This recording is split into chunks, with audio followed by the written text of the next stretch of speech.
Here's an interesting QVT for you. This is for my newbies or my intermediate sewers.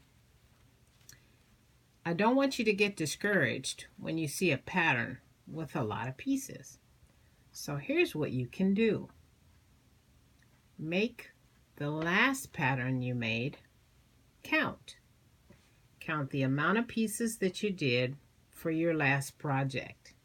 And your next project, let it have 1 to 2 more pieces than the last project. So if this outfit or this shirt contains 12 pieces, let your next project contain 13 or 14 pieces. Once you start squeezing 1 or 2 pieces in, your techniques will change and your patterns will get a little bit more difficult, which automatically increase your skill level. Give it a whirl. You'll be there before you know it. Hope this helps.